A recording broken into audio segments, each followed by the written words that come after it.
Lords and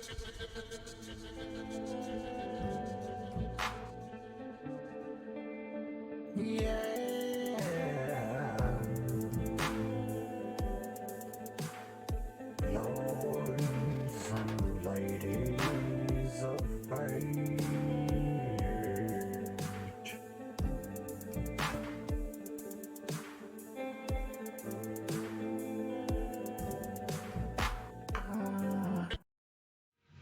Hello and welcome, all you lords and ladies of fate. Do you remember the 21st night of September?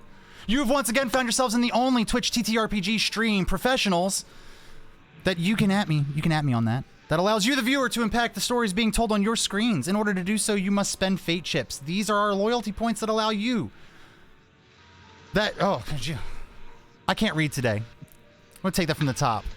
Hello and welcome, all you lords and ladies of fate. You've once again found yourself in the only TTRPG stream you can at me on that allows you, the viewer, to impact the stories being told on your screens. In order to do so, you must spend fate chips. These are our loyalty points that I couldn't read before, that you earn just by watching, following, hosting, subscribing, or even for engaging with us in chat. Use those fate chips to heal your favorite players, summon in a custom item, or make our players say silly things. You can even force the adventurers into random encounters. Tonight, we are playing the Curse of Strahd 5th edition module for Dungeons & Dragons. And joining me today, we have my fellows. Starting with Jen Washitashi as Ferenc, the Fearbolg College of Whispers Bard. Hello, hello, hello.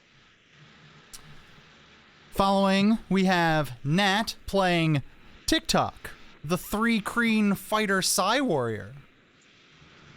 Hi, friends. I don't believe him when he says friends. I'm going to say that every time. Following, we have Merc Puppy playing Bashful Underriver, the dwarf Path of the Berserker Barbarian. I'm not drinking tea. How'd you know it was me? Next up, we have Tavy Trash playing Echo Stonebridge, the Archfey Warlock. I am drinking tea. Oh, it's a cute cup. Last but not least, we have Good Devil playing Gorple, just Gorple, the Tortle Life Domain Cleric. Why do I have a sudden craving for raccoon butter and a handful of shrimp? we love the raccoon butter. And then you have me, Armand, or Pone Donkeys, or hey, you, the guy with the glasses that does one voice. Yeah, that's me, the DM. Today, we're playing Curse of Strahd. Does anyone remember what happened last week? We hitchhiked our way to a camp and fought Christian Bale. Yeah. In a nutshell, that's what happened last week. That's it. Clip that right there. That's the recap. Right also, there. I called dibs on everything. Yep. Everything is now named Dibs. Yes, a nice Vistani who did not give you his name.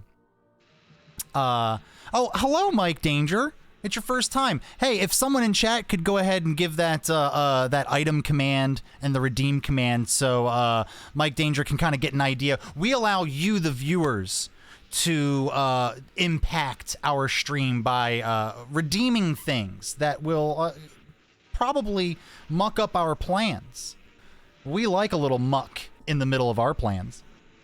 But yes, last week you all left the town of Barovia with Irina, and you found a man in a carriage who did not give you his name. He didn't have to give us out his name. We couldn't keep our eyes off his abs. This is good abs. And he took you all towards the seer pool, where in the woods you were encountered by a revenant who nearly eviscerated some of y'all, and then Echo may or may not have called upon her fey powers to make herself horribly terrifying and cause half of the party to run away in uncontrollable fear. Yes, that is what happened. And hey, thanks to I believe that was Call Me Nee who redeemed that encounter for the Revenant. So you all can thank him for almost killing him. Yeah. And he's coming in There is hot another- today. Thank you. Yep, there's another level 5 encounter. Oh my god, what? Oh well. Okay. Well, don't worry. I have plans for that. Back to back Okay. against we Christian fight, Bale. Let's this go. time we fight Ben Affleck. This time it's Ben Affleck. Yeah. Does he come with Matt Damon? Matt Damon. That's like a level 10. Oh, settle well, for a welcome Jim all of Carrey. you wonderful people. I see some familiar faces in chat. I want to say hello to Mike Danger and Scuzz. What's up, Scuzzy? Call Me Nee, back again. Love to see it. Love to see it. Let's go ahead and get started as the carriage finally approaches the seer pool.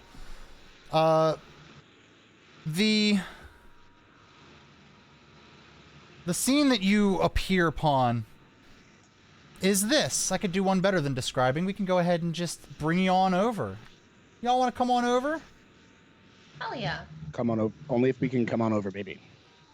Let's go ahead and give you the map here so you all can see what's going on. So you come across the camp with a raging fire going, even though there's still a few more hours left of daylight. And a group of what you can only assume is more Vistani huddled around the fire in song and cheerful, jovial expressions.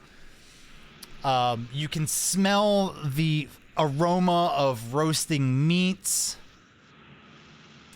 Just a much more pleasant sight and experience than what you have grown to become accustomed to here in Barovia since you have arrived.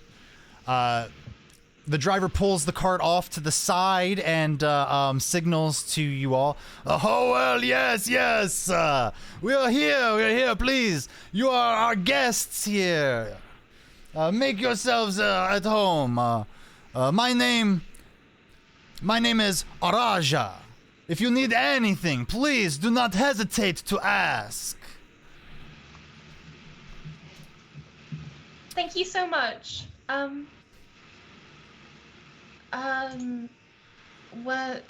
I looked at Irina to see what's the vibe on Irina. Irina doesn't look like she's concerned, but she is like she's looking like she's taking the sights in very intently. Like she's being very aware of her surroundings.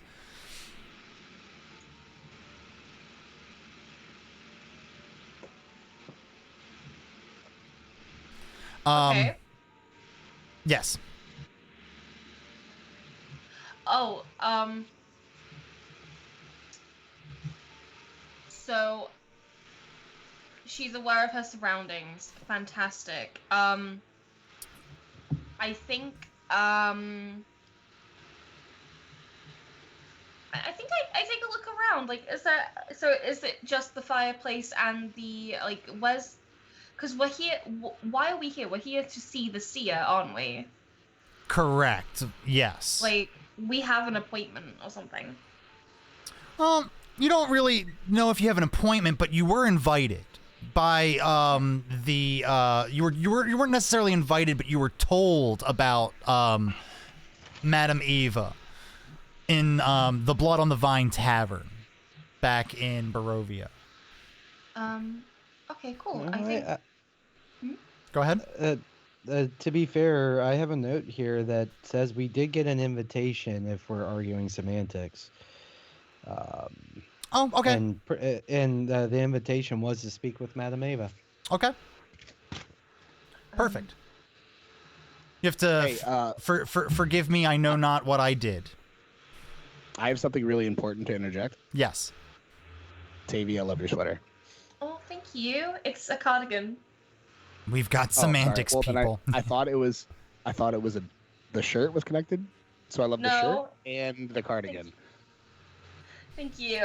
Yeah, so you do see some stationary tents that look like they are more or less more permanent, but there are some caravans that look like they house people, and you see along the river there are a collection of about 8 draft horses that are tied to stakes and enjoying some nice hay and drinking out of the river.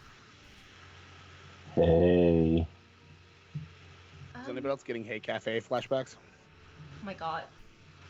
Okay, I think Echo's gonna ask Raja for where we could locate Madame Ava so we know where to go when we want to go. Absolutely. He points to this tent here in the back. He points to this tent right here and says, Madame Ava's tent is the biggest one, the one over there. Yes, she is our oldest and most wisest Vistani here. She is revered amongst our people. We were actually invited to go see her, so should we be respectful and pay her a visit first before exploring your wonderful campsite? He looks at all of you and Raja just kind of goes, ha ha ha ha! I assure you, you will arrive in Madame Eva's tent precisely when you're supposed to. Oh, okay. When is that? He looks at you and goes, I cannot tell you. This is for you and Madame Eva alone. Well, when are we supposed to arrive? Because I didn't realize there was a time we were supposed to arrive. Echo's like panicking. When are we supposed to arrive? Hey, Maybe we should go now. Oh my god, are we late? Do we have to reschedule if we're late? Oh my goodness, I hope there isn't a wait period if it's not too long. He looks at you all and says, if you all are concerned about it, please feel free to go to Madame Eva's tent first. Plenty of our hospitality to go around for the evening. You will be staying with us tonight, no? Oh, that would be lovely, actually. Are you comfortable with this, Irina? Irina looks at you and goes, well, it must be much safer here than anywhere out there. And then she kind of like looks off into the thick woods that kind of surround the everywhere but the river there. Okay, fantastic. Let's go. I'll camp with a bunch of strangers I just met, sure. What could go wrong? It's better than the spooky forest of death. Not being sarcastic, seriously, I prefer this. Honestly, I am so excited to make so many new friends. I have good feeling. When you say there's hospitality abound, would there happen to be any roughage and fruits? Oh, you don't eat of the meat of the beasts. I have a bit of a limited diet, some might say. I am sure we could be accommodating to you. No worries at all.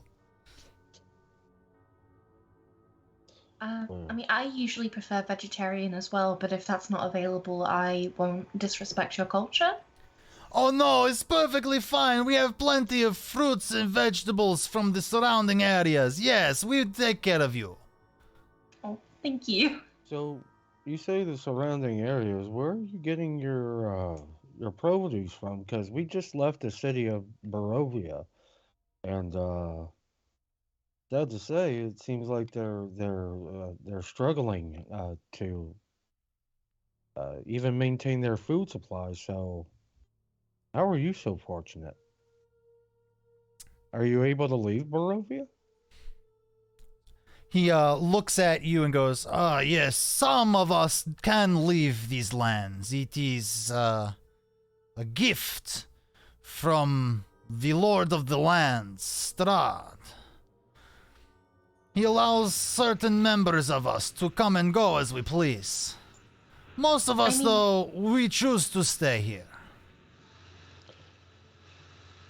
as far as where we get our food from, well, we've been living here in the lands of Barovia for a long time. We know the secrets of the land better than most. Well, would you happen to be able to point that one over there? And he, Corporal motions to Echo. She's quite the fan of flowers, and I think it would just make her day if you could perhaps surprise her with a bouquet. And Oh. if you would like to charge, like I'm willing to pay for the service. Are you saying this loud enough for everybody else in the group to hear?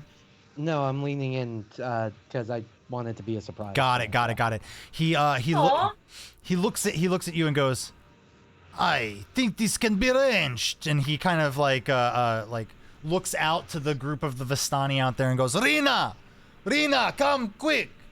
And you see this smaller, younger woman come running up, and he meets her a little bit further away from the group and leans in and makes a whisper, and Rina goes running off into the woods.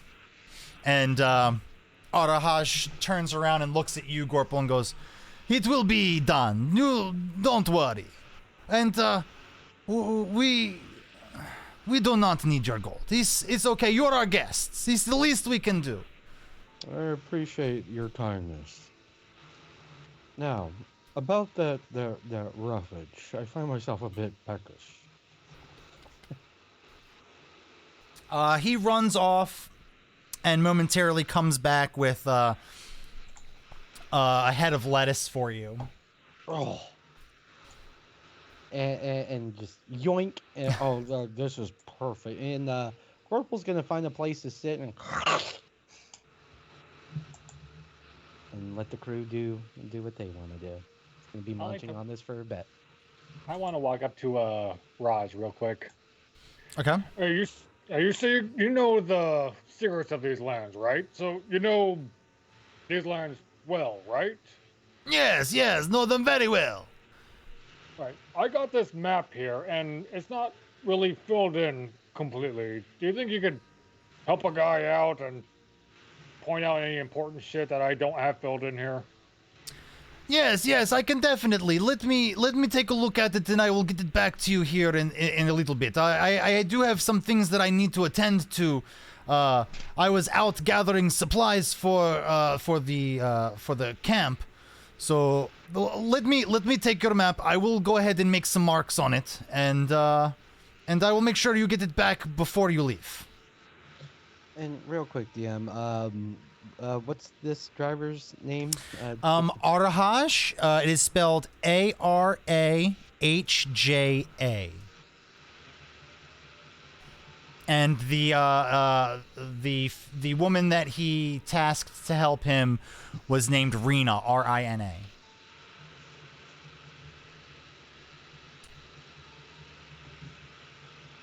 So I'd like to ask him. Oh, go ahead. If he can. You said you worked out a deal with the Strahd to leave the area. What did you have to? What earned this privilege? He looks at you and says, "Maybe that is a story best told later tonight by the campfire. Perhaps maybe you should go see Madam Eva first." But we love to tell stories, and you seem to be a group of people who have never heard our stories. It makes us so happy. So please make sure you're ready. We'll tell you all. Okay. So, and if I can, the place Gorpal has found to sit is, I guess, I would say he was able to find a free spot right here. So he's just gonna unwillingly be bombarded by Vasani stories. If that's what we need. Perfect. Okay. Wonderful. I think Echo's gonna try and pet a horse. Absolutely. You go over, and the horses seem very friendly. Like, out of all of the animals that you have come in contact with since being here in Barovia. These seem to be well fed, taken care of, and happy. I think I'm going to be standing right here on top of this carriage, just telling stories to whoever's listening. I think I will usher Irina over to the group to keep her out of from straying far from the center of the pack. Okay. And then I will wait patiently by the tent of the madam.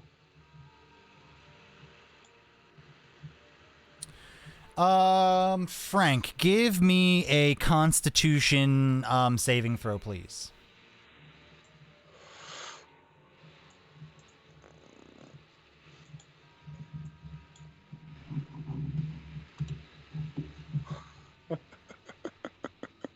It was a 1, but I got a 4 because I have a +3 to Constitution.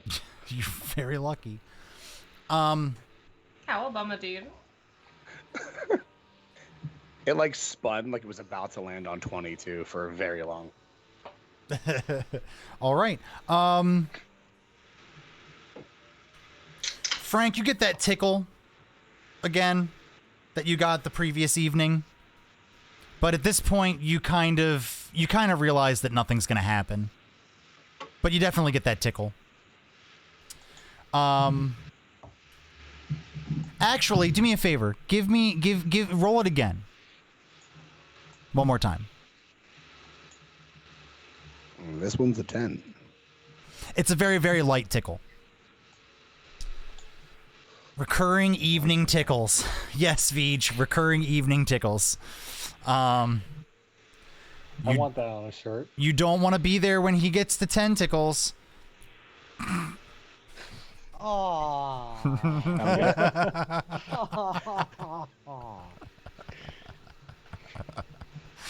Getting the veto out early, Veej. I see. Wow.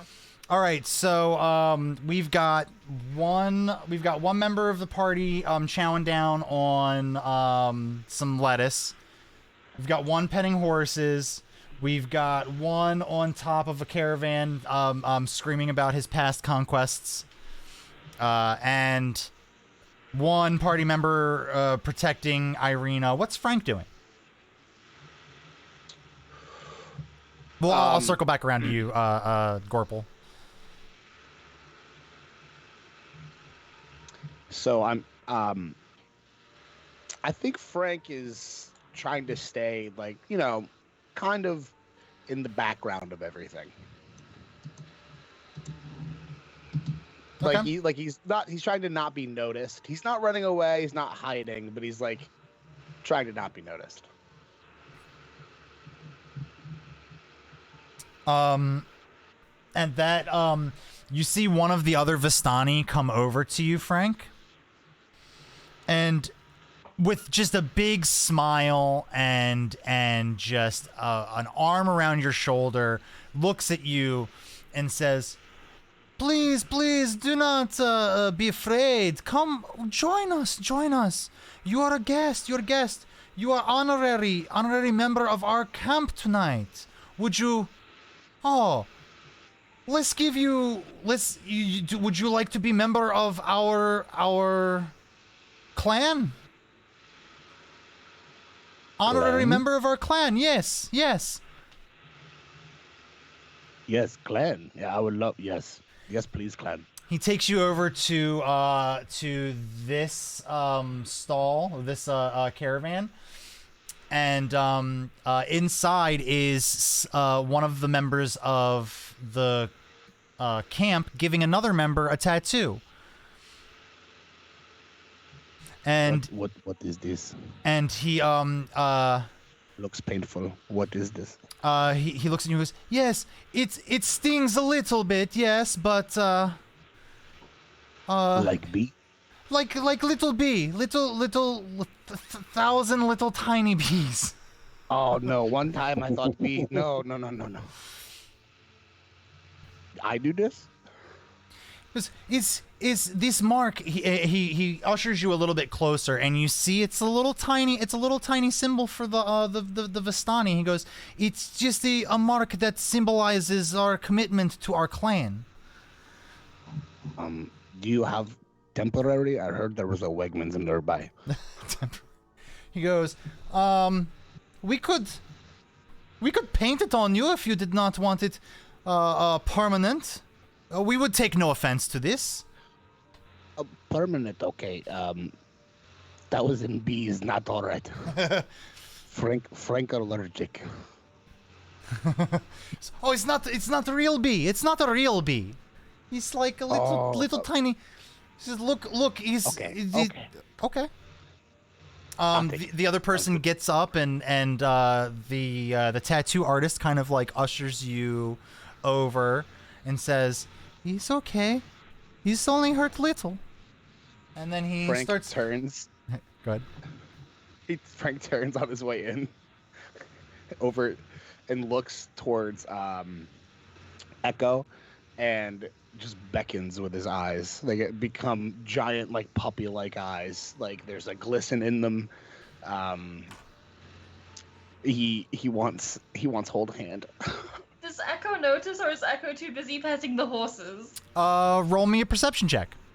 Oh my god, I feel that. Please be distracted by the horses. Please be distracted by the horses. Oh, you notice. I think Echo's gonna like rush over to Frank and hold his hand. Thank you. Roll. Give him like a flower crown. Roll me 2 Constitution saving throws, please. Okie doke. Frank? No, Frank. Yeah, not Echo. Oh.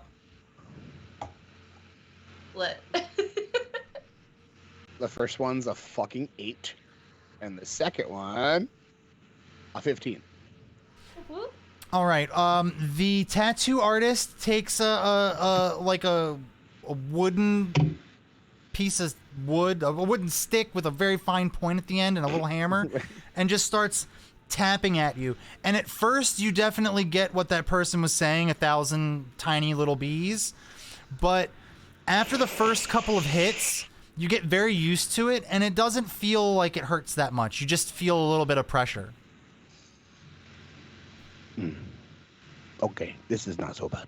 A wooden piece of wood. Thanks, Veej. Yes, I know what I said. We all heard it. Yes, that goes on the list of cross stitches, please. So that's happening. Is anybody else doing anything specific? Just so everyone knows, in the background you hear.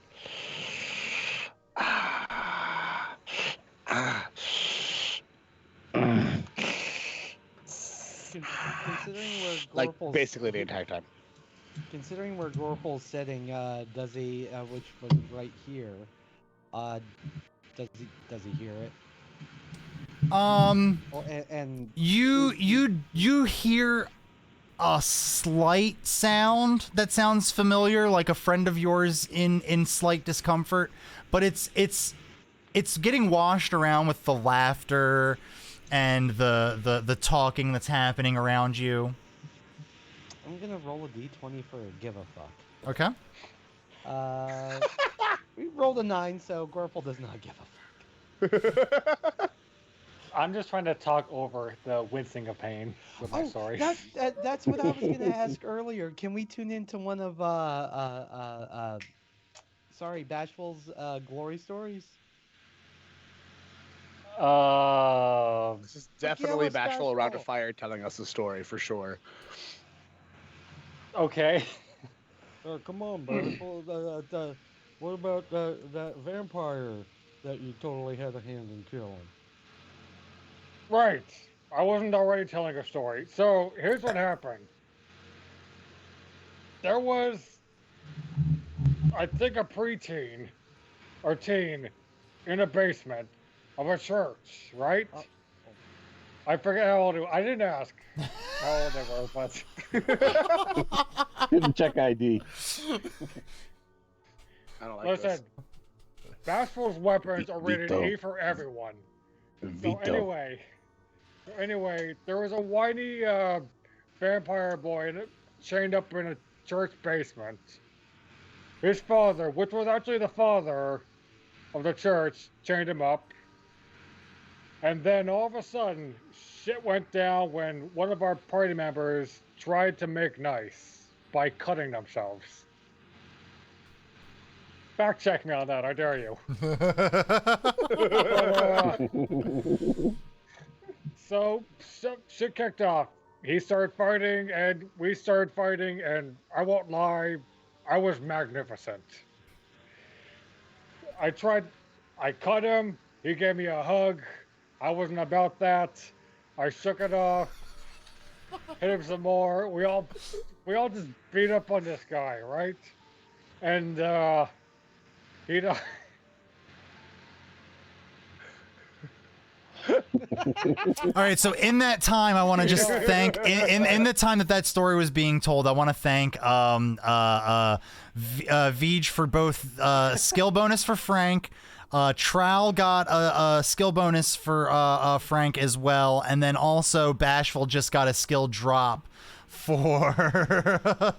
Well, we all know what part of the story. Yeah. As I say, well, we all know what part of the story Vij is vetoing here.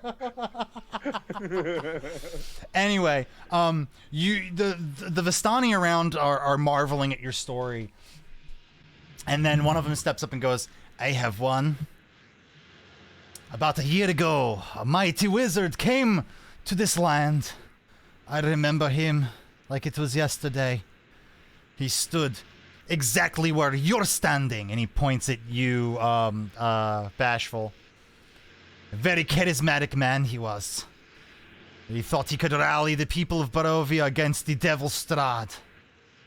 And then you hear, like, the murmuring of the rest of the Vistani, like, talking amongst themselves about how ridiculous they think that is.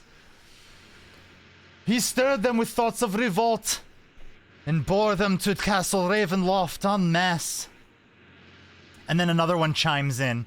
And when the vampire appeared, the wizard's peasant army fled in terror.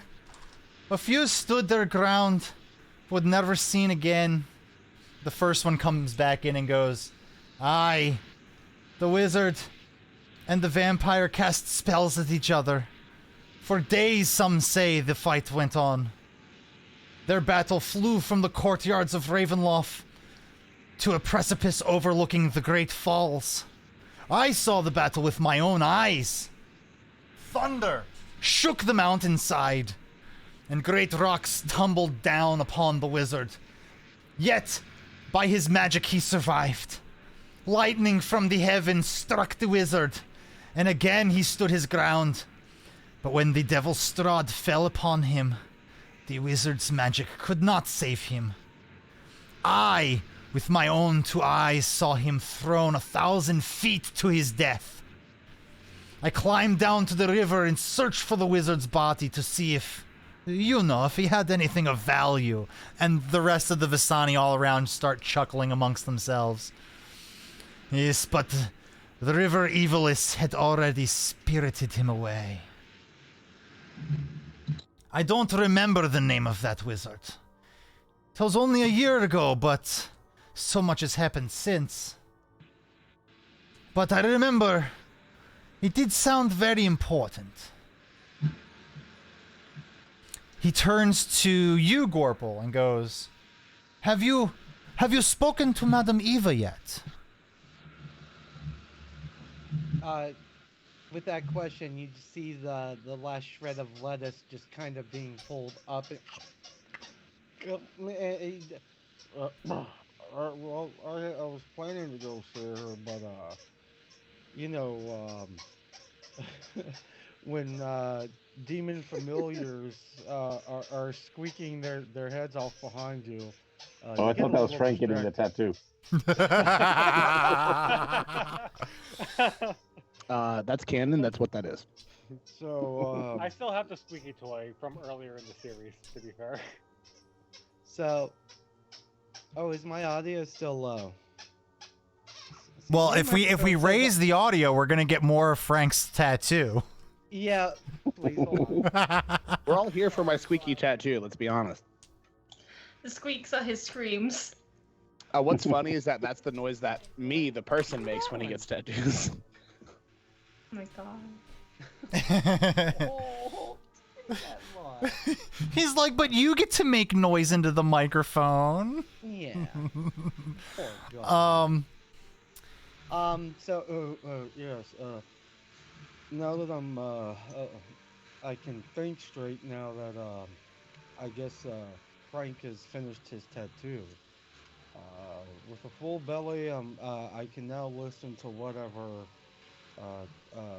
nonsense Madame Ava is about to spew. Sounds like one of those, like you put 5 pence in a envelope, and a month later you get your fortune told. No, no. Madam Eva, she is true. She sees. She is one of the few of us left that still has the gift. Usually only one in a generation. Well, I suppose what's the harm? We're already here. And Gorpal's just gonna, stand up and saunter over to the tent. All right, and Then he waddled away, waddle. the rest of you definitely notice Gorpal heading towards Madame Ava's tent. And Frank, at this point, your tattoo's done. Did not take that long at all. And it didn't really hurt that bad. How are you feeling?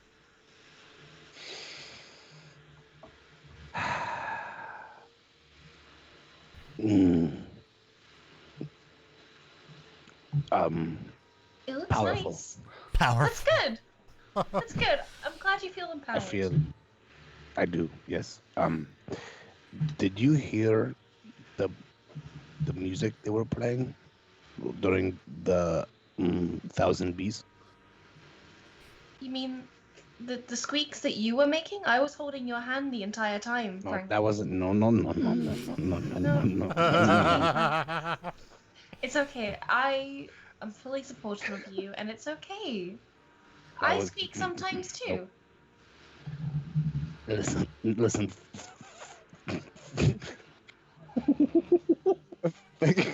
And Frank, a lot of things. Frank, a lot of things. Frank is my friend. Frank, not Squeaker. Okay, that was. Frank is a little squeaky, Gorpal's but still that's sauntering okay. away and hears this. Frank is absolutely a squeaker. Don't believe a word he says, Echo. It's okay. I was in the room with him. And then Frank just goes, meep. Echo's hand is still like purple from how hard Frank was holding it. Gorpal here. See Gorpal. He'll. Oh, I think Gorpal is gonna go see Madame Ava now. Should we join him? And Gorpal's got a little friend.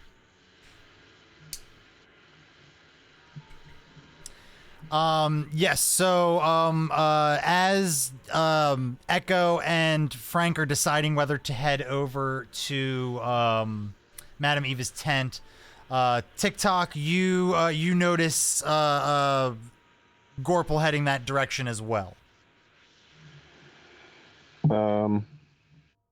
Yeah, after I kind of got arena set, I wanted to head over and just kind of like park myself over there and wait. Okay. So. Oh, well, so we'll retroactively say that you were sitting there waiting all along. Let's see. And then Bashful, you see Frank and Echo talking amongst themselves as they are you two heading over to Madame Eva's tent? I think so. Okay. I wanted to make sure before I started. I'm not sure, Frank. Is that what you're intending? Because that's what I'm intending. Frank? Josh? Frank?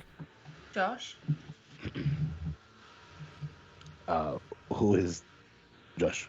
I am Frank. Oh, okay.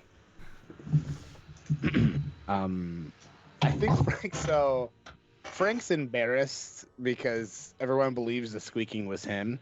He knows it wasn't him. He's convinced it wasn't him, at least. So he's gonna go along, but I think, like, it in story and theme, he's sort of got like his head hung a little low, and he's sort of like, trailing behind a bit because he's trying to like come to grips with whether or not he can either accept that he was a squeaker or he or I think that's Echo what he's supposedly holding his hand. because he's not sure. He thought it was a band playing on in the but who knows? So yeah, he's coming along. And then Bashful, you see after that story, everyone slowly start to congregate over by Madame Ava's tent. When Frank gets close, I want to like go and like stare closely at his head and be like, "How do you make those noises?" To me or to? It was it. Okay. To Frank. It was banned. It was. It was. He just basically lovely. doesn't respond.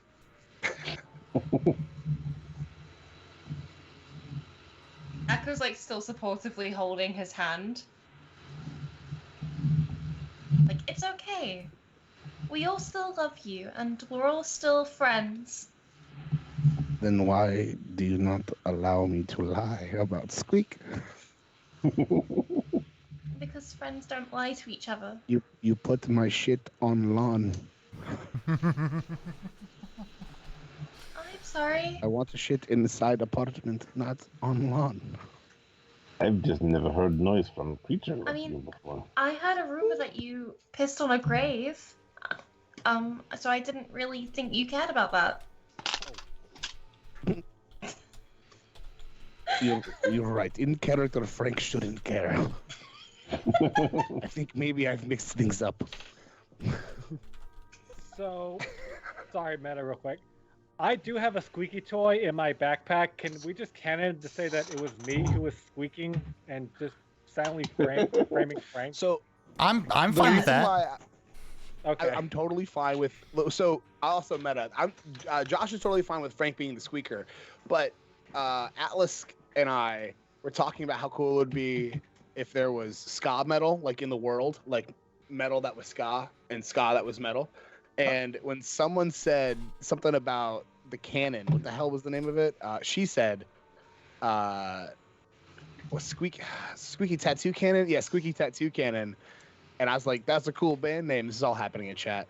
And then when it came with the squeaking and I was talking to Tavy, I was trying to like drive Tavy towards like, because I said, did you hear that band? I was trying to like not really avoid that I was the squeaker, and I wasn't even talking about the squeaking, but then Tavy geniusly said, no, that was you squeaking. Like, now we're here. So I'm sorry.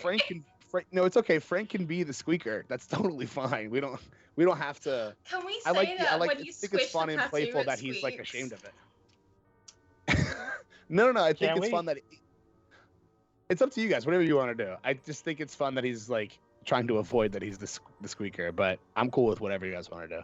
I mean, I'm still fine with framing Frank for this. Maybe it's a bit of both. I think Frank squeaked a little, and then Bashful heard, and then got like a very cunning idea. Griff, do you see what you started? So yeah, so I'm on top of the caravan with the squeaky toy hiding behind my back. I put it back in my pocket and I kind of climb down and follow the group to Madame Ava's tent.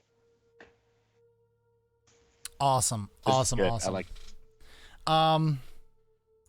Well, you all congregate now around the entrance to Madame Ava's tent. A light mist is coming out from the flap of the doorway of the tent. Not as thick as the mists that surrounded the entrance to Barovia. More like a light fog. I've seen this one before. I'm surprised they're able to get dry ice in Barovia.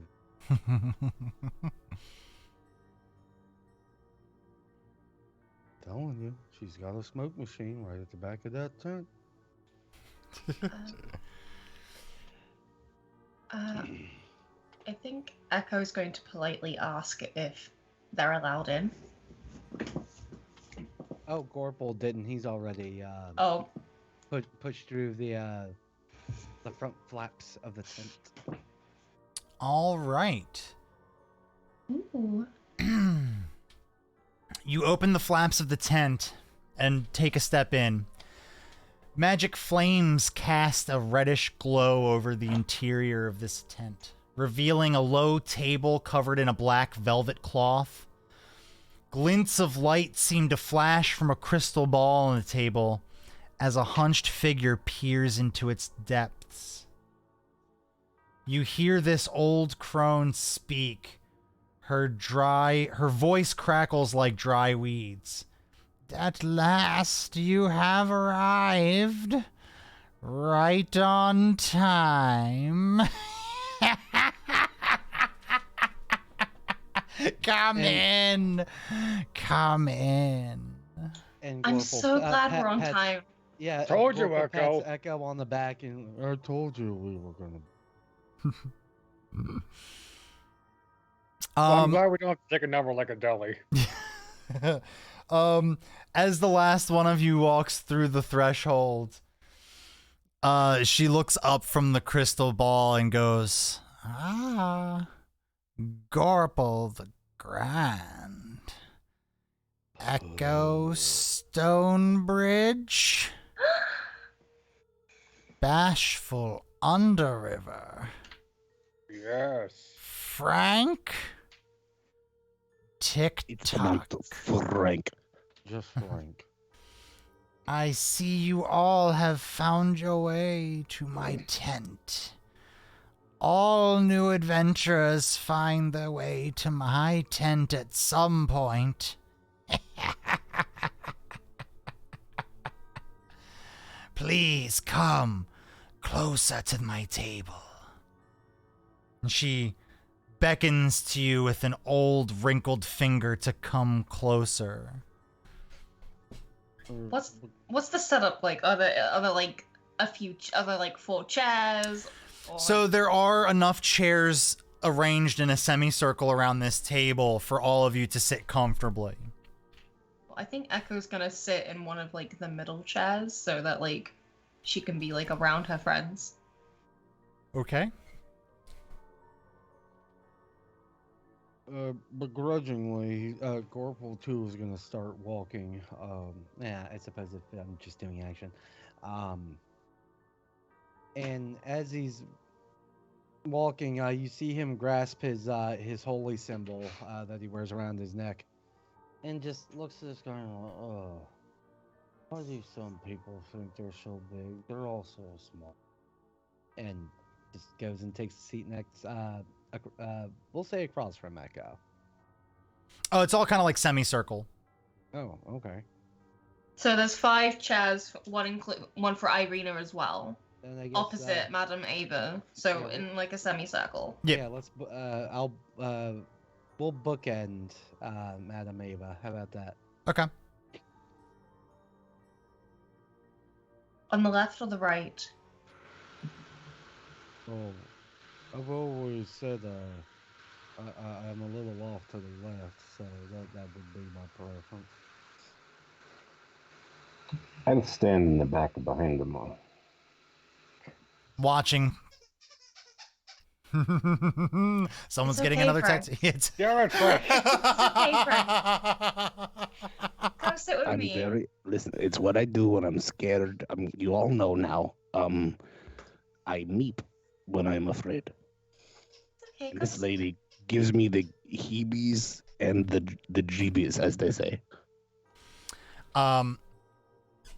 She looks at all of you and goes, I bet you're all wondering why you're here. We got that invitation. We were invited. And then a free come here? ride, like It was It's about the farthest thing from circumstance. And god damn it, Frank, stop squeaking already. I'm very, very scared. Please, you have nothing to fear as long as you're in this camp. Nothing, no harm will befall you. But Wonderful. please, I'm sure you all have much to learn. Like why you're here in Barovia. You all Those probably... seem to be one of life's great questions. I'm sure you all think that circumstances drove you to these lands. You all were fated to be here, like so many that have come before you. Adventurers young and old have been summoned by the dread Lord Strahd. Are you saying? Hold on. Strahd told us to come see you. He invited us to you. No, Strahd is the reason you are here, in Barovia. Well, what could he possibly want oh. with us? I mean, isn't he a lord? I mean, I'm a peasant, and, you know, yes, we're adventurers, but we're not exactly,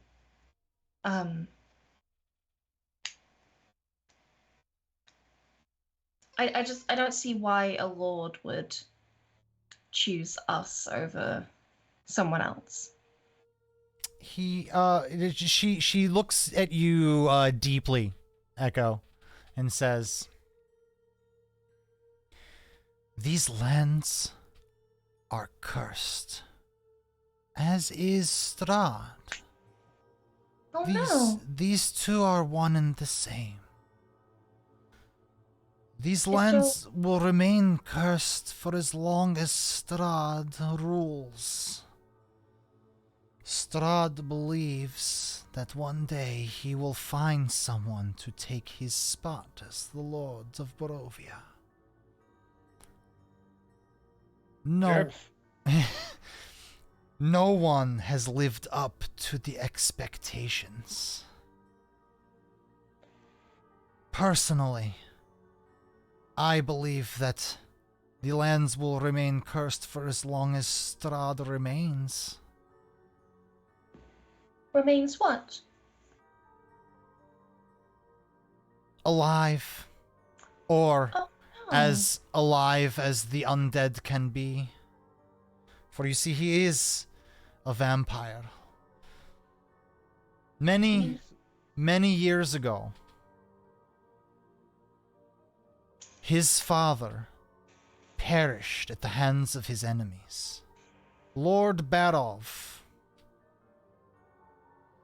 At his death, Strahd, young and ambitious, decided he would round up all of his father's enemies.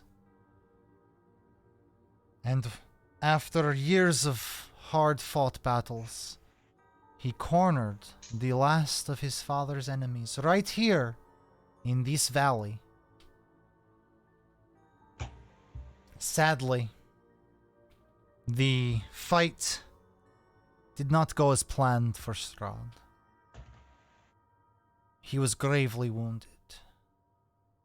He wandered into a camp, much like this one, where Vistani of old were there. They took him in, did not ask any questions, nursed him back to health. Afterwards, the Dark Lord, he wanted more. Revenge was not enough. He needed more power.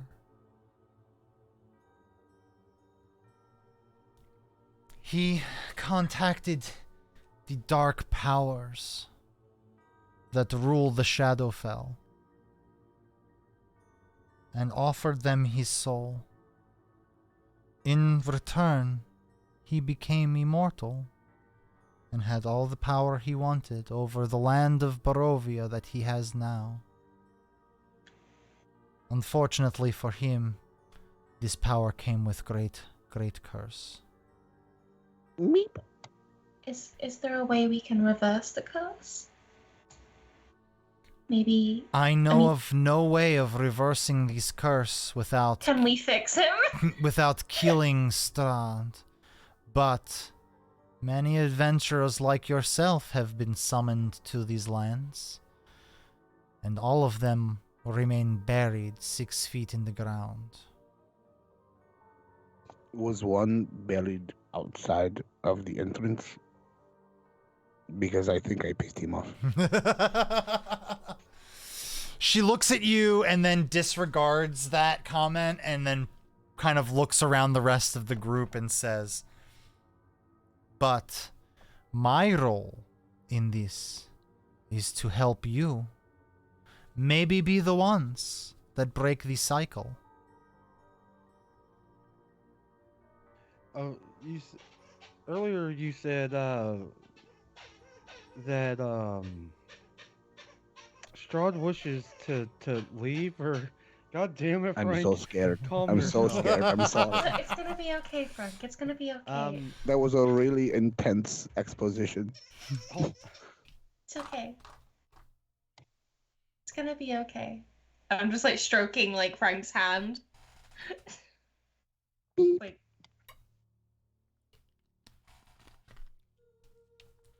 I love that it's canon now that this giant, like, loner fearball bard just squeaks whenever he's afraid. This is great.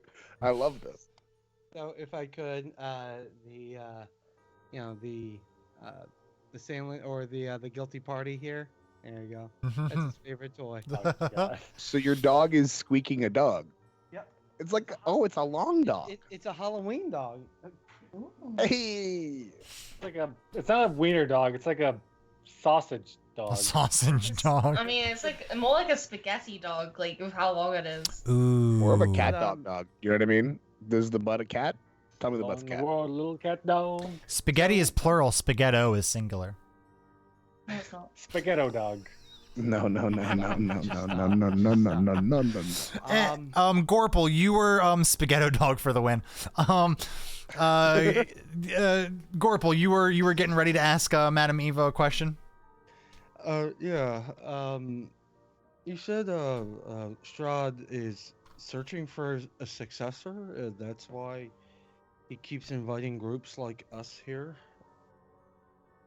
She looks and says, there is more nuance than that. Yes, he wants a replacement so he may leave and be free. But What is this? he What is nuance? mostly, I think, he gets bored and brings in new blood to play with. I'm So if sure we were you might summoned have. Oh, go ahead. If we were summoned by Strahd, why the deception in order to get us here? Let's see. Madam Eva looks at you, TikTok, and goes, Strahd will do anything to get people, new adventurers, into his lands.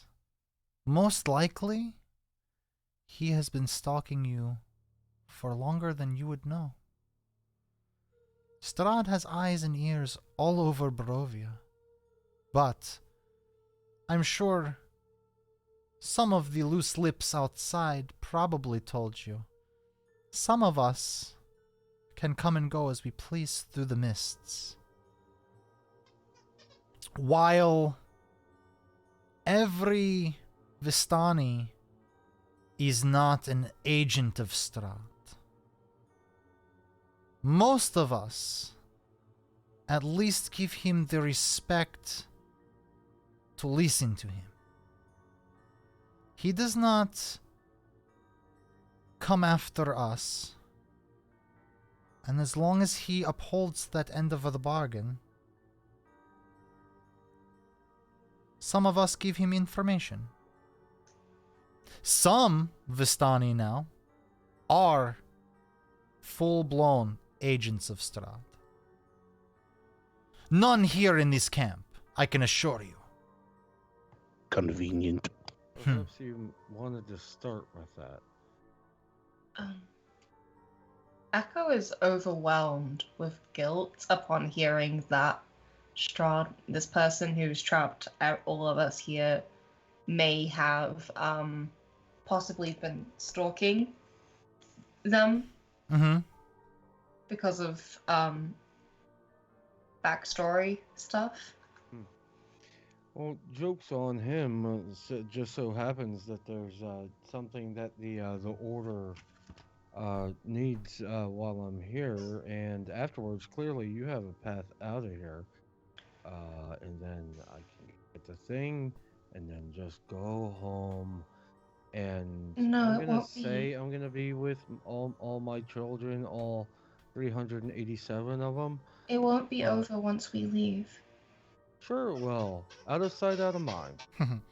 She looks at you and goes, So scared.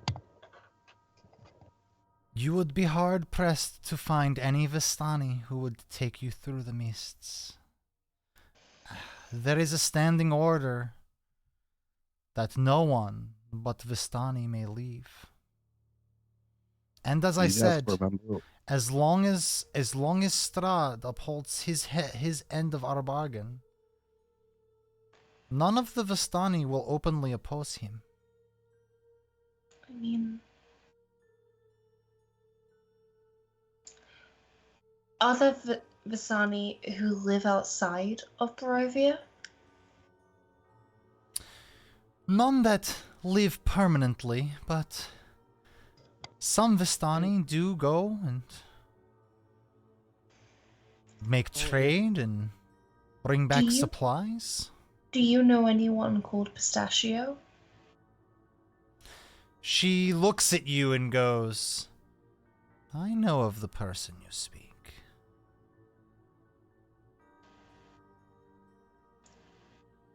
But Did he land us here? I know all." And she kind of like puts her hand over the crystal ball, and it shimmers with a bright bluish hue. She looks at you and goes, "Oh no, my dear. He is not here. But that is a conversation for maybe later."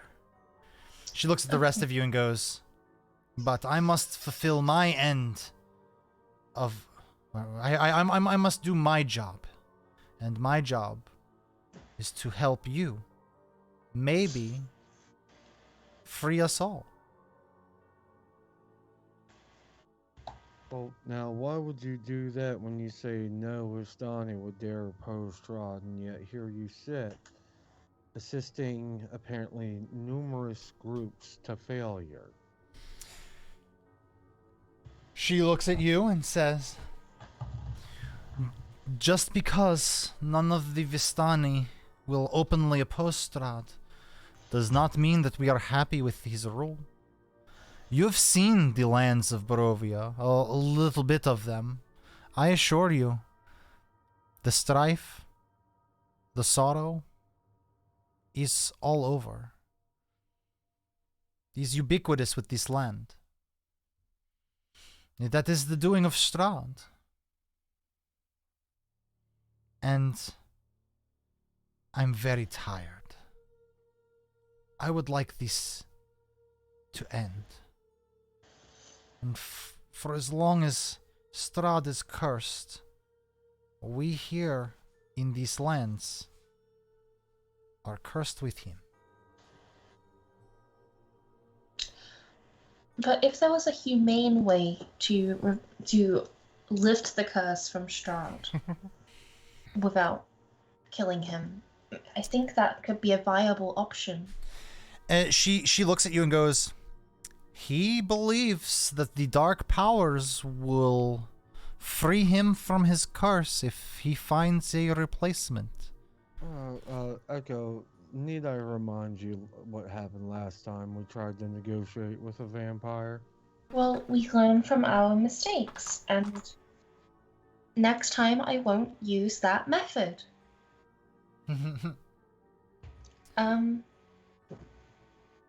Negotiation is constantly evolving. All right. She said she reaches under the table and she pulls out a deck of cards. The back is very ornate and dark. You can see a little bit of it from the glow of the firelight. She shuffles them slightly and goes, "Are you ready for your reading?" Yes. I suppose. Are we being read as a group? Yes. And she shuffles the rereading. cards a little bit and then she starts to deal them out. Where are my players? She starts to deal them out into a cross.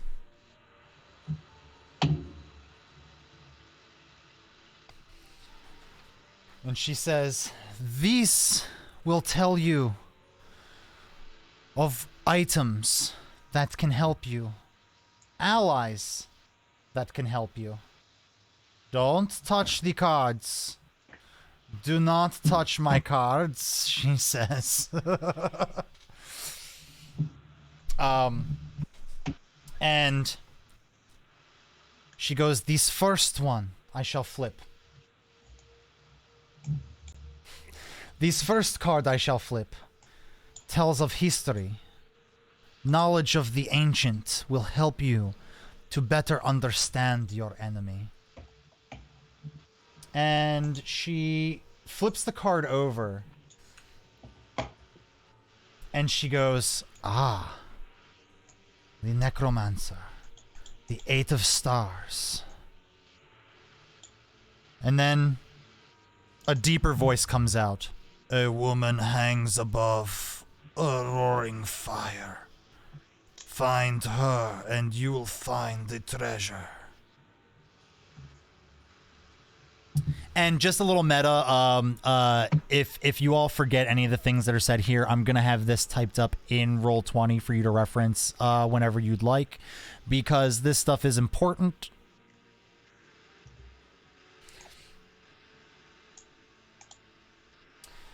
Oh, you know what? Y'all should be able to see this too, I think, right? There we go. Hell yeah. There we go. And she goes to the next one. She says, "This card," she hovers her hand at the top of the cross, "tells of a powerful force for good, a protection, a holy symbol for hope." She flips the card over. Abjurer. Ah, the 4 of stars. And then the deep voice comes out again. "I see a fallen house guarded by a great stone dragon. Look to the highest peak." You guys hear, after dragon, you hear. And then her voice heightens again. And she says, "Now, this card is for power and strength. It tells of a great weapon of vengeance, a sword of sunlight. Ah, the bishop, the 8 of glyphs. What you seek lies in a pile of treasure, beyond a set of amber doors."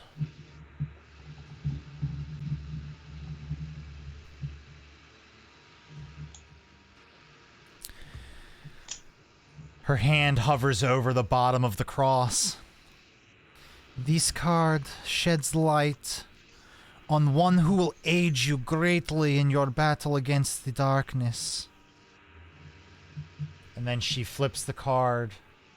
Ah, the broken one.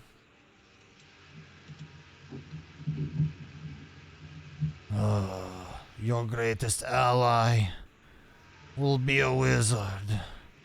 His mind broken, but his spells strong.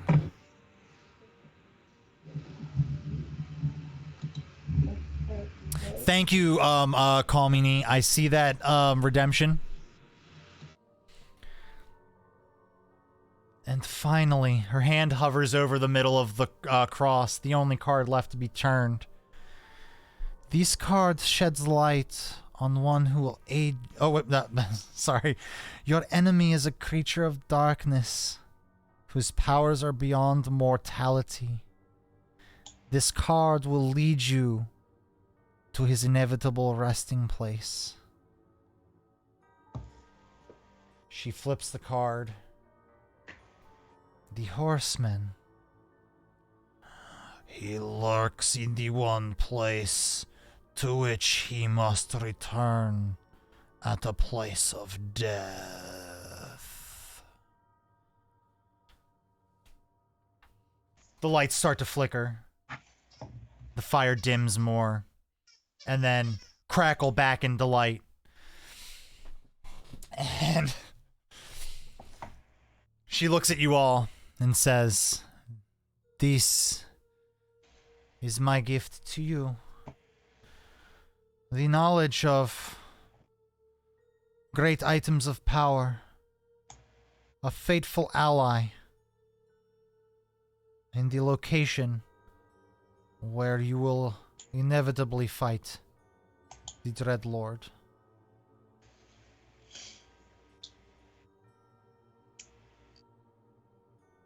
And then she just kind of sits there quietly and stares at all of you looking back at her. Oh, that was a pretty awesome light show. I guess you are kind of okay. Do you know anything more about this wizard that we're supposed to find? She looks at you and goes, "It is not my place to decipher the reading. I can only give it. You will have to figure out what the readings mean." I'm starting to understand why all the previous groups died, you guys. Yeah. Could you give us perhaps any specifics whatsoever as opposed to the thing you are looking for is found underneath a pile of treasure, like thanks. She looks at you and goes, "I assume the riddles will become apparent in due time. But always keep them in mind. You never know when one of these items may show up." She looks at you again a little bit more intently and goes, "If you wish to know more about Strahd, I can tell you a little more of what I know." Oh, That would be delightful, actually. I have my familiar cheese is missing. I keep trying to psychologically connect with cheese, and I'm not getting anything but an almost connection. Secret cheese. She looks at you and goes, "I know of your familiar. He is safe for now. I assume you'll be seeing him soon." Cheese? "Yes. This Chicken cheese you speak of." jeez, all She looks at you and goes, "But maybe a little more knowledge of who you are fighting might be beneficial. When Strahd got his dark powers, his mother was very fearful that she would lose her son, much like she lost her husband. She ran away with her younger son, Sergei. After a few years, Castle Ravenloft was erected. Strahd named it Ravenloft after his mother, Ravenovia.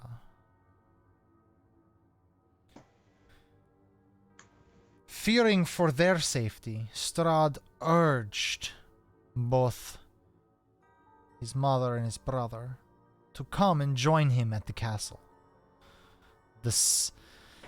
The destruction of the Barov's enemies at the hands of Strahd angered more people. And the only place truly safe for him or his family was here in the lands of Barovia. The mists protect him. After a while, his mother decided to finally give in. Unfortunately, she did not survive the journey. Only Sergei made his way to Castle Ravenloft. Strahd was stricken with grief until he laid eyes on Tatiana.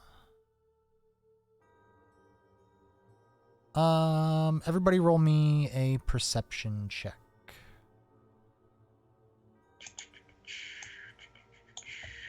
P is for perception. 19. 17. Oh, nat 20. Echo with a nat 20. 15. Nice. Hey. Frank, what'd you get? Oh, a 13. Everybody but Frank notices that at the mention of Tatiana, That tracks. Madame Ava's eyes glance over towards Irina. Does her eyes glance over to Irina or Echo because they look the same? She knows the difference. Okay. Greg doesn't. He goes, Strahd tried everything with his great charm and wit and his dark powers to win over the beautiful Tatiana. But sadly, she fell in love with another. The more warm and welcoming younger brother, Sergei. Stricken by grief of the loss of his mother and the loss of this one true beloved, Strahd was driven to madness. Oh, he's not an incel, is he? He would not do anything to openly stop Sergei and Tatiana's relationship. But on their wedding day, he could stand it no more, and his grief caused him to murder his brother Sergei in cold blood. Tatiana tried to stop him, and in a rage, Strahd felled the one whom he loved the most. Some say he's searching for Tatiana's soul.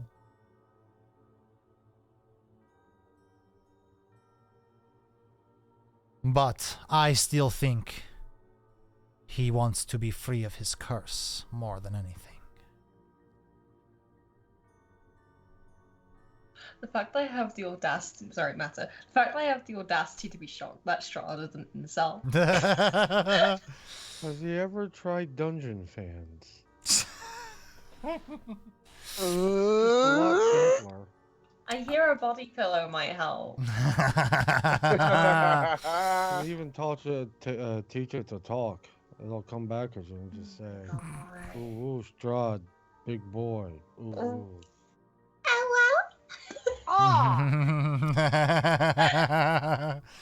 A body pillow is just a pillow to Bashful. It's just a regular normal pillow. Yeah, he's short, so a body pillow is just a regular pillow for him. Or a whole mattress. She looks at you and looks at you all and goes, "Now will you all be the one that ends this?" Yes. I prefer not to. Is there a way home? Yes. No, nobody leaves Barovia unless Except for your people. some of us, yes. Y'all hiring? You could use a player. She looks at you and goes, "Vistani are close knit. We take you in as our own, but you're still not true Vistani." She looks at you all and goes, "Please, please, enjoy our camp's hospitality. If anyone wants a private reading, we can do so later tonight or early tomorrow before you leave. This reading," she kind of like hops down out of her seat and starts to waddle towards the back. "This reading has taken a lot out of my old bones. I'm very sorry. I must rest for a little while. But please, the Vistani are known for their hospitality." And Gorpal's gonna lean over once Madame Ava walks away a little bit. Lean into Echo like, "Does prestidigitation just take the energy out of you there, Echo? Because pretty sure that's what that light show was. It's just Does he lean into Echo, Irina? Roll a perception check for Yep. Gorpal. Oh, please tell me it's Irina, please. oh, this is how does this keep happening? What'd you get? Natural 1 on this perception check exactly. Irina leans into you and goes, I don't. What? Oh, Irina, and then I'm gonna lean into the other Irina. Echo, God, I've gotta put Other a bell on Irina. you or something. I like bells. But I was attempting to ask, does prestidigitation take energy out of you? Like, do you find yourself tired after? I mean, it depends on the caster. Personally, for me, no. I love prestidigitation. I can make butterflies appear from nowhere. But, it kind of depends. Sure. It's usually a cantrip, though. Go ahead, TikTok. I'm gonna lean into Irina. Hopefully, I am looking at the right one. Perception check. Let's get a roll and see. That one. I love this joke. I Uh-huh. love this joke. Please. Nat 11. Nat Let me see. An 11. 11 is so borderline that I have to see how good the lighting Should I is. roll? I got fingers and toes crossed that he gets If it it wrong. helps, We are in a tent. I'm trying to lean into the person that Madame Ava was obviously looking at when she was talking about Titania. Okay, yeah. If that's what you're doing, then yes, you don't need to roll perception for that. So yeah, I will lean into that version of Irina. and That version of Irina, other Irina. One of them is named Hey. Echo. You don't know that. None of us know that. You don't know that. It's just Irina. No, we- Irina almost. Irina Rude. adjacent. Almost Irina is the name of Frank's EP. Oh, Irina and Ituna. That's what we'll name Uh, you. No. Madam Ava has seemed like she indicated that maybe you know something about this Titania. Hold on a second. I gotta roll for her perception. Oh, I didn't even notice. Um, I've never heard of Tatiana or anything. All of that information about Strahd, I didn't even know. I didn't know that he had a brother, or that his. Can I insight that? Say it again. Can I insight that? Absolutely. Please insight that. What is your relationship with Strahd? Oh. You can't tell either way whether she's being truthful or whether she truly doesn't know. She sounds genuine, but like I said, you can't tell one way or the other. Miss Irina, what do you know? Like, how long have you lived in Barovia? Have you been here since What? the beginning of his occupation? I know it's personal to ask. What is your relationship with Strahd? She goes, I don't, I really don't have a relationship with Strahd. He's become somewhat infatuated with me. From my understanding, it happens from time to time. He finds a woman that he takes a fancy to and then tries to make her his new wife.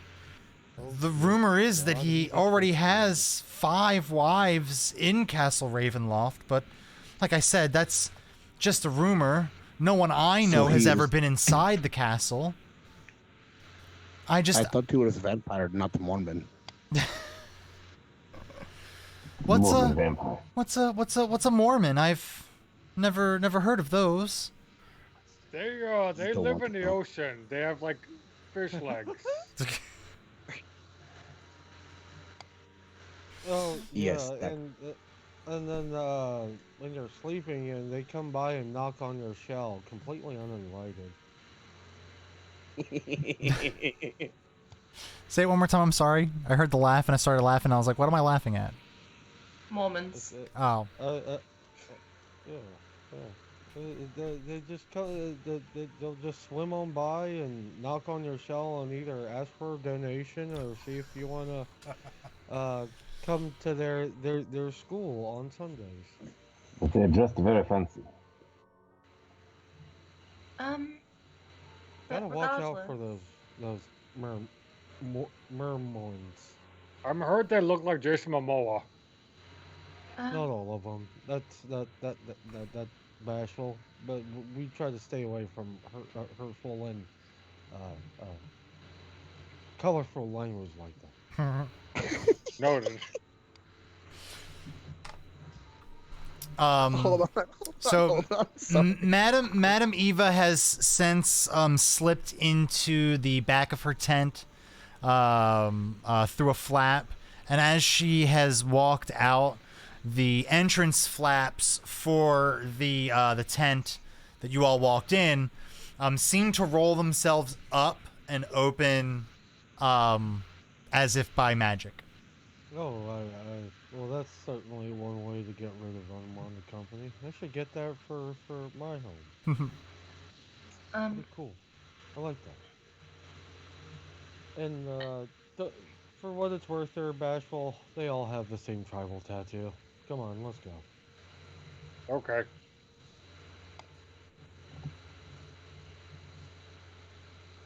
Echo's gonna need a moment.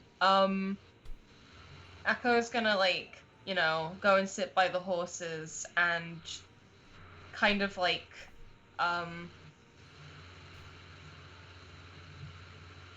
rip grass out of the ground in frustration. All right, so you're over by the horses doing that. Let me go ahead and get us back on track here. Do I see that happen? We're gonna circle around to that. Just hold on one second.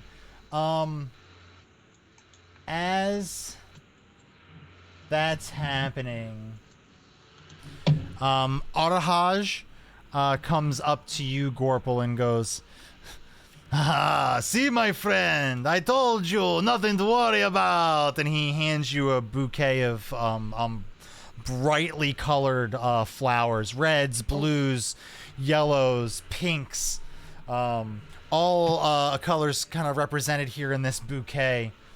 And says, just don't ask where it came from. I'm just kidding. They came from the ground. And he hands you the bouquet. Thank you, Arhaz. It's very kind of you. And you do notice Echo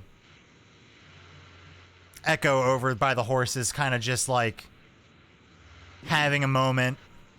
So, Vorpal's going to, stealth approach.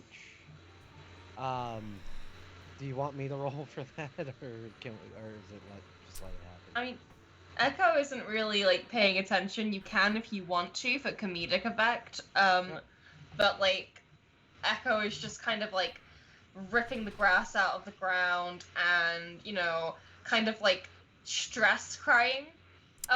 I would say you probably have advantage if you're gonna roll stealth for it, since she's not paying attention. Yeah, and she's just So that's gonna be a 22 for stealth. Okay, absolutely. Oh yeah. So in the midst of this, oh wow, it seems like I got these just in time. And Echo feels a tap on her shoulder. Sorry. I'm sorry. I didn't mean to interrupt, but I know it's been you haven't found any of these since you made it or we made it into Barovia. So I asked that kind gentleman over there, and well, here, figure these will make you a little bit happier. And Gorple hands you the bushel or bouquet of flowers. Oh my goodness! You found flowers? I hope this makes you feel a little bit better there, Echo. You found flowers? Well, I didn't find them. I just asked the guy real nicely. Thank you so much. And Echo just like hugs him and like cries a lot. Well, I don't know. Okay, yeah, okay. That you just feel a pat on your back. I'm so sorry. You're such a good person, and I'm really sorry. And I'm sorry. I should have told you guys about him and that he was following me, and I don't know that he might have worked for Strahd. Wait, Echo, what are you trying to say? Who's following you? There's this guy, and he was my friend, but then he got like way too clingy. Hold on. And at this, Gorple's gonna search for the rest of the party, Frank more than anyone, and see if he can't motion them over. Hold on there, Echo. Why don't you tell all of us? Because whoever hurts one of us hurts all of us, and if someone's following you. I just didn't want you guys to worry about it. I didn't think, I thought if we kept moving, it wouldn't be a problem. And, ever since I joined you guys, I hadn't heard from him or seen him, so I thought it was fine. Have the others? So I rolled a perception check, like in anticipation that Armand might ask me to, and I got a natural 1. So no Frank. I'm gonna say no. I'm gonna say that you don't need a perception check, since Gorple is actively trying to get y'all's attention and get you over there. Okay. Also, So Frank- I'm really Frank- sorry. I did mute Nat because his fan is very loud and I couldn't hear Gorple over the fan. So I'm sorry if that was like rude of me. Um, Is he muted in Skype? Did you mute him in? yeah, I calls? muted. I muted him in Skype. I'm sorry. Oh man, there's probably some really good TikTok commentary. Ah. He called someone. Yes. He's like, nope. He called someone your friend. I was like, oh no, you have no idea. You have no idea. Alright, I'm so sorry. But like, yeah. So, Frank sees this, and you don't normally see Frank like hustle. He's sort of like a wanderer, kind of a walker, unless there's danger, right? He'll pick his friends up and run through some mist, but that kind of shit is like really unseen. But you see him rush over, and it's weird looking. It's real weird looking. He rushes over as fast as he can. Just And like he says, squeaking, like. "What?" No. Frank's not afraid. He feels empowered at this moment. Okay, There's no okay. squeaking. Okay. And he goes, What is matter?"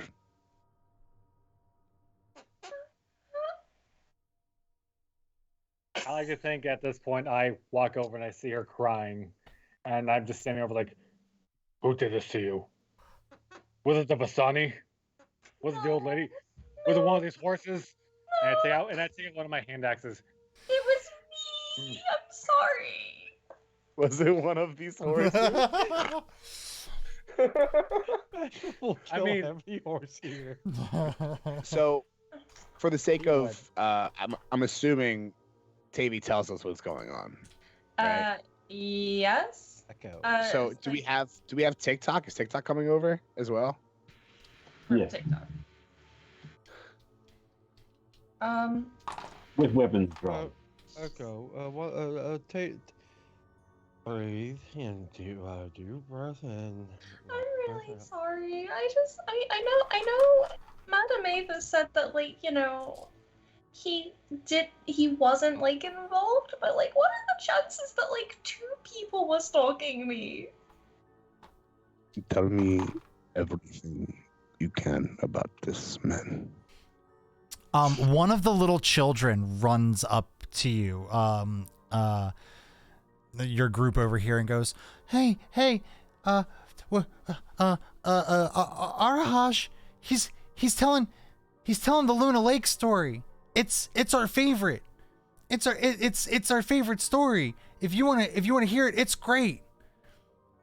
And then Quiet, child. We have a crying lady here. Then he runs over and goes, oh, you won't be crying about whatever it is you're worried about after hearing this story. And then he just kind of runs away and goes, I told them.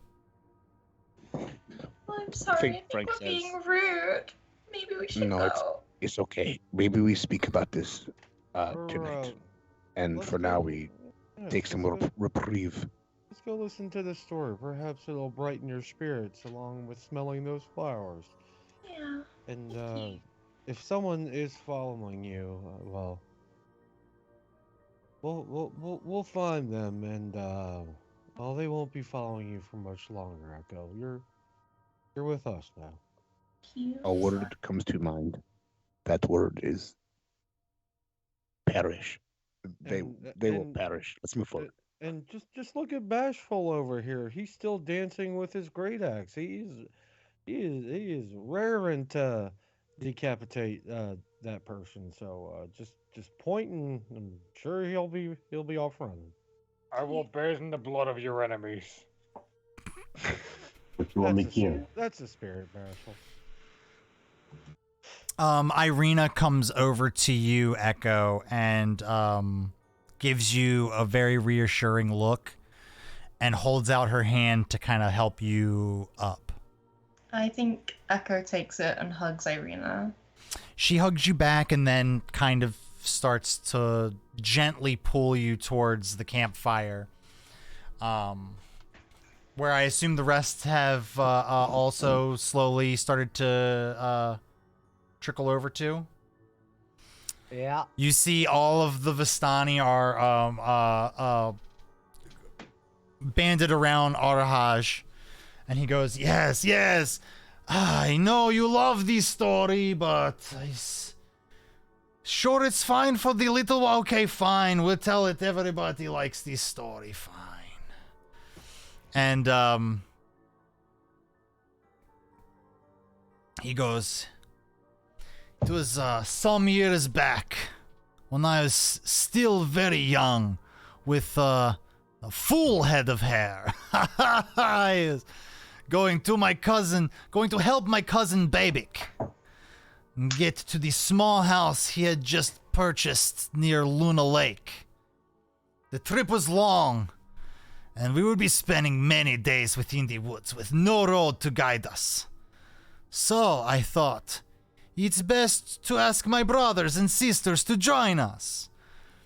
On our first day in the woods, we paid no heed to the stories our parents told us of the mists and the tricks he can play on you. We were young and strong. We thought we would be more capable of handling everything on our own. So, as the sun went down, we set up our tents and built a campfire for the night. The forest grew dark around us, and drink had made us bold.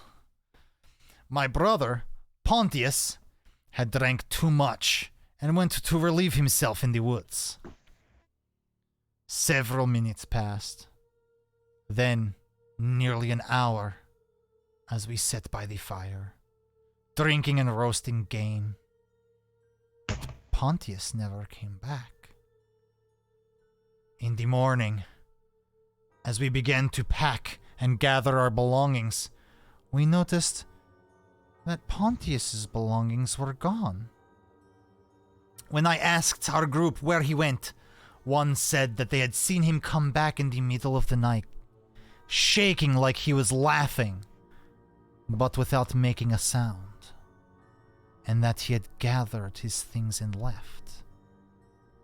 I assumed that he had simply decided to scout out the path ahead, as Pontius was always one to forge his own way through the world, and I figured we would simply run into him up ahead.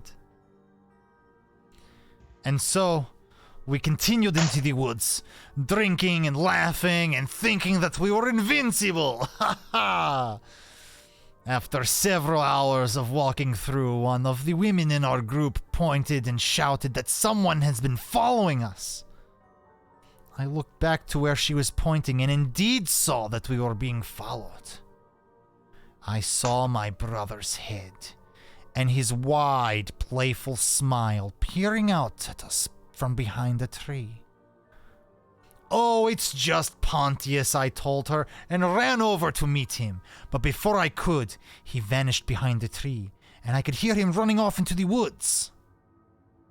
Now I was no stranger to his games like this. Any Vistana can tell you that we pride ourselves on being nimble and stealthy, impossible to catch, and the crowd starts to murmur amongst themselves like, yeah. Rabble, yeah. I looked forward to this game, even hoping to prove to my brother that I was the superior one. We saw him many times after that, poking out from behind trees and bushes, all with the same big smile. But I was never fast enough to catch him. Days passed like this. By the third night, we had all grown worried over Pontius, as he hadn't been joining us for meals, or to refill water skins, or even to sleep. His games often lasted long, but never like this before. And that night, when I lay down to sleep, I stared out into the woods at a distant shape of my brother's head, peering out to me from behind a gnarled tree trunk. This time, I did not run to catch him. I laid there for what seemed like hours, watching as his head poked out from different spots in the forest, and as I did, ice grew thick in my veins. Because I noticed that since this game had started, his expression had never changed, and his eyes had never blinked. I don't know when I fell asleep that night, but eventually I woke in the morning to someone shaking me, telling me that another one had run off into the woods. After that, we didn't drink or laugh while we walked. We barely even talked. Alimana had joined Pontius in staring at us through the woods. No one said anything. The fighters of our group simply loaded their crossbows and listened for any approaching footsteps. From that night forward on our journey, each night, someone else would disappear from our group.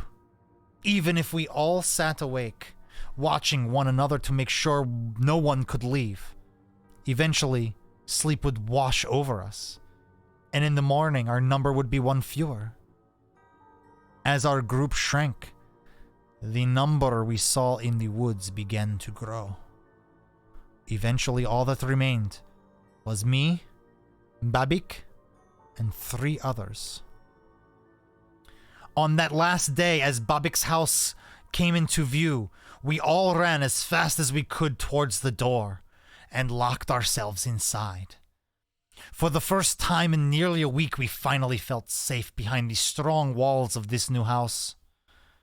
Again, we ate, we drank, we laughed, even if it was for show, trying to forget those that were lurking out there in the forest, watching, waiting for what we did not know. And when the drink ran dry, we fell asleep, huddled together on Babik's new bed. At some point in the night, though, I woke to the sound of the door to the bedroom opening. I saw Pontius stood in the doorframe. Now I could tell it was him by the way the candlelight in the hall behind him lit up his hair. He had always prided himself on being able to comb it up into large spikes. But something about the way he stood seemed wrong. He was too short, too skinny, and he walked with a strange limp as he shuffled over to my side of the bed. I could see him shaking, making the same strange, soundless laugh that he had been seen doing the night he disappeared. And when he reached up and grabbed at something just underneath the collar of his shirt, I couldn't tell what he was doing at first, but slowly I realized that he was lifting something off of himself. Bit by bit, the skin from his neck peeled back like leather. His face, still stuck in that unblinking smile, began to deform, wrinkling, and falling in on itself until I could see the mask come off entirely. And I am thankful that it was too dark for me to see whatever was underneath, to see whatever was laughing silently, watching my fear, and to see whoever it was that slinked out of my room with my brother's face in his hands. It's been many years since then, but even now, when I look out into the woods, I can still see my brother's face behind the trees, shaking at whatever is beneath it, laughing. He grabs one of the closest Vistani children near him, and the child screams in abject terror. I told you that story's not for the little ones, but they ask all the time.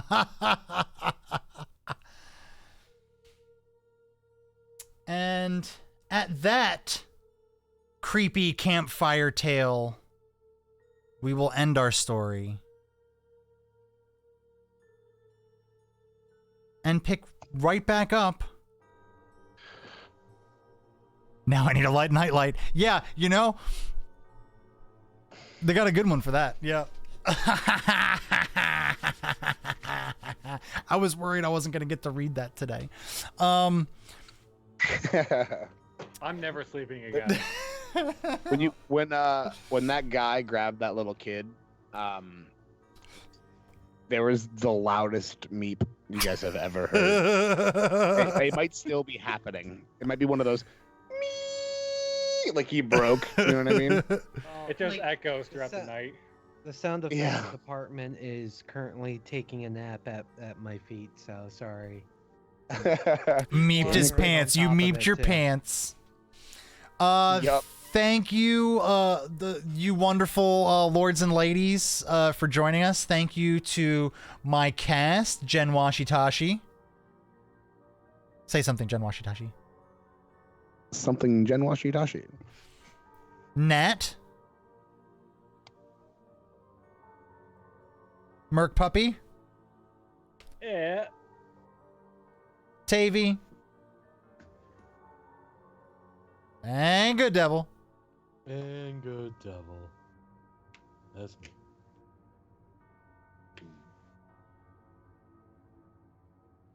Oh, yeah, I'm sorry, Call Me Nee. There was a lot of exposition to get through in today's episode. It was basically a giant lore dump. So yeah. I'm gonna give you your encounter's worth. Don't you worry. Don't you worry. I appreciate that. Hey. Patiently, be patient. Yes. So, thank you, all of you beautiful lords and ladies of fate, for joining us today. It has been a wonderful stream. I want to thank you all for joining us and your wonderful redemptions, your skill drops, your skill boosts, your encounters. Hey, one of the members of the party got a tattoo today, and that they have you, the lords and ladies, to thank for that. Tomorrow, we're going to be back with our Star Wars stream. So join us as Bruce Gaskin gets the gang back together, and we get out of the what's it called, the Imperial base. Hey, eventually we're going to get this Rungus the Hutt mission done, right? Yeah, I think so. Join us at 8:30 Eastern Standard Time. 8:30 p.m. Eastern Standard Time for the start of that wonderful broadcast. Friday, we are off. Saturday at 6 p.m. Eastern Standard Time, we circle back around for the Rifts Hitchhiker's Guide to the Megaverse. That will be starting at... this week. Oh. God. And you know what? I got it right on the first try. I didn't stumble through it. I didn't mumble through it. Goddamn. This upcoming Saturday, we will also be off. But hey, join us this upcoming Sunday as DM Dave brings you our other D&D stream, Tomb of Annihilation. That starts at 9 p.m. Eastern Standard Time. So I hope you all will join us for that one. It's been a lot of fun. I actually have to go back and watch the last episode. It's the first one I missed. And from what I understand, a lot happened. I was reading the chat afterwards, and it seemed like they're flying around now. What did I miss? That following Monday, we will be premiering our brand new Tales of the Solar Patrol. Yeah, that stream that we've been talking about for, I don't know, 6, 7, 8, 9 months, is finally coming out. Join us at 8:30 Eastern Standard Time this Monday for the very first episode of Tales from the Solar Patrol. Join us as a cast of like 1,800 people play 50 characters apiece. And you know what? It sounds really complicated because it is, and it's gonna be fun. It's gonna be a lot of fun.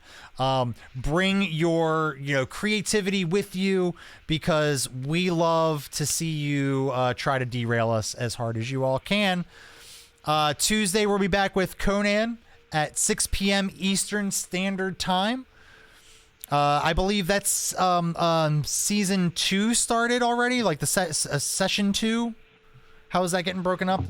Or mission 2? It's like chapter 2. Chapter, there we go. They broke it up in chapters. Chapter 2 is in full swing, so definitely come in and see how that one is going. And then we will be back next week with the Curse of Strahd here at 8 p.m. Eastern Standard Time. Come find out what the reaction of our players are to that horribly creepy story. Also, find out if what happens when everyone goes to bed. I'm excited for that. Bye, everybody. It's me. They know they